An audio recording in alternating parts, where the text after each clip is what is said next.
मूल बात है भगवत प्राप्ति की व्याकुलता। अपवित्र मलिन अंतःकरण में भगवत दर्शन की व्याकुलता उत्पन्न नहीं होती है। इसलिए अपने अंतःकरण की मलिनता को मिटाने के लिए अनेकों साधनों का शास्त्रों में वर्णन किया गया। सबसे पहला साधन आहार की शुद्धि। सबसे पहला साधन है आहार की शुद्धि।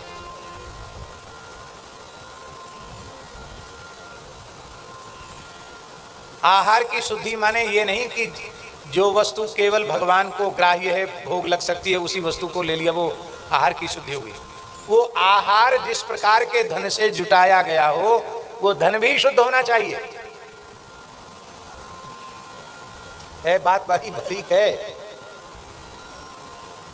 हम मान लो एक उदाहरण दें, हम दूध ही पी के रहना शुरू कर दें। हम तो भगवत कृपा से प्रसाद पाते हैं, लेकिन एक बात की बात है, हम दूध पी के रहना शुरू कर दें कि हम तो वेद लक्षणा भारतीय देसी गाय के दूध को ही पी के रहेंगे, और हमारे दूध की व्यवस्था वह व्यक्ति करने लग जाए, स्वामी जी ब्रह्मचारी जी, वो व्यक्ति करने लग जाए जिसका मध्य का काम है। वो गौशाला वाले को पैसा दे, भाई महाराज जी तो एकदम शुद्ध प्योर देसी गाय का दूध ही लेते हैं, भाई 5 किलो इनको लगता हो तो 10 किलो दिया करो। तो उस दूध को पी करके भी हमारी बुद्धि शुद्ध नहीं होगी, क्योंकि जिस धन से उस दूध की व्यवस्था जुटाई जा रही है, उस धन के उपार्जन का ढंग सही नहीं। हम भी ऐसे चक्कर में फंस चुके हैं। हमारी तो भगवान पद पद पर रक्षा करते हैं।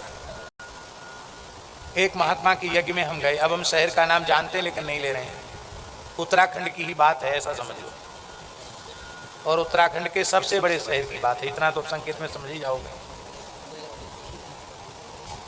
वहाँ यज्ञ था, उस यज्ञ में हमको बुलाया, एक महात्मा ने यज्ञ कराया था। तो जो व्यक्ति हमको गाड़ी से निवास स्थान पर ले जाते थे और फिर कथा के बाद छोड़ते थे, ले जाते थे और पहुँचाते थे, वो व्यक्ति हमसे रोज आगो, यज्ञ के प्रधान यजमान थे, तो हमसे रोज आग्रह करते कि महाराज जी आप हमारे घर चलो। तो अब 9 से 1 बजे तक कथा चल रही है, और फिर प्रसाद भी पाना है, थोड़ा विश्राम भी करना है, फिर सायंकाल स्नान करके सायं संध्या करनी है। एक ही काम तो है नहीं। तो हमको कहते भाई जाने आने में भी समय लगता है, फिर कभी देख लेंगे, फिर कभी देख लेंगे, मना करते हमको। एक दिन वो तो स्वयं गाड़ी चलाते ही थे, हमको कोई रास्ते का पता थोड़ी, वो तो अपने घर पे ले जाके खड़ी कर देंगे। बोले तो अब ऐसे तो आप मना करते थे, मैं घर पे ले आया, आपके चरण तो पड़ जाएंगे। ऊपर बिठाया तो बोले आप दूध ले लीजिए। हमने कहा हम दूध केवल वैसे हमेशा लेते नहीं, कभी लेते तो रात में एक बार लेते हैं बस, और वो भी केवल 1 गिलास लेते, इससे ज़्यादा नहीं लेते हैं। बोले नहीं रात को मत लेना, अभी ले लें। ऐसा नहीं है कि रात को नहीं लेना, अभी ले लो, अभी दूध ले लेंगे तो आप प्रसाद क्या पाएंगे। बोले फिर प्रसाद पा लो। ये भी नहीं, प्रसाद भी नहीं पाना है। क्यों? हमारे ठाकुर जी वहाँ बैठे हैं, उनको भोग नहीं लगा, हमें यहाँ प्रसाद पा लें। बहुत पीछे पड़े, बोले फल ले लो। हमने कि फल भी पाने की इच्छा नहीं है, तो जल ले लो। हम तो गंगा जल ही पीते हैं, दूसरा जल ही नहीं लेते हैं। गंगा जल ले आवे, हमने कि प्यास नहीं है। नहीं, कोई झूठ नहीं बोले, वस्तुतः प्यास नहीं थी। तो फिर बोले, हमने कहा हमको तो आप कृपा करो, जल्दी पहुंचा दो, जहाँ से लाते हो वहीं पहुंचा दो। एक फार्म हाउस जैसा था, उसमें रुकाया था।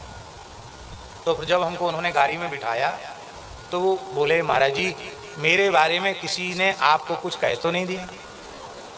हमने कहा हम तो कभी किसी के बारे में कुछ पूछते ही नहीं, कभी किसी से नहीं पूछते तुम्हारी क्या जाति है।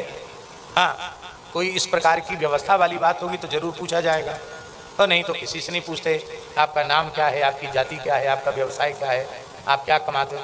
भाई ये सब पूछने से हमारा समय नष्ट होगा और हमको याद रहेगा नहीं, और याद रखने से भी क्या फ़ायदा है। इसलिए ऐसा काम करते नहीं जो किसी के मतलब का, जो किसी मतलब का काम ना हो सके क्यों करना। तो प्रवृत्ति नहीं पूछने की। हमने कि ना हमने किसी से पूछा और न किसी ने हमको बताया। नहीं ये तो हम नहीं मान सकते, किसी ने बता दिया है। हमने कहा ऐसा आपको क्यों लग रहा है। कहते इसलिए लग रहा कि आपने मेरे घर में कुछ खाया पिया तो नहीं।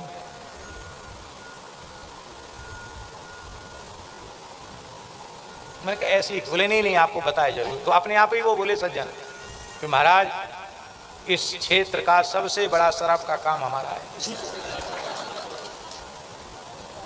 और यज्ञ के वो प्रधान यजमान थे।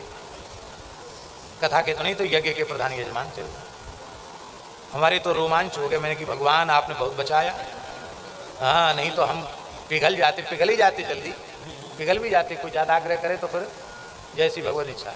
लेकिन भगवान आपने खूब बचाया यहाँ का खाने पीने से।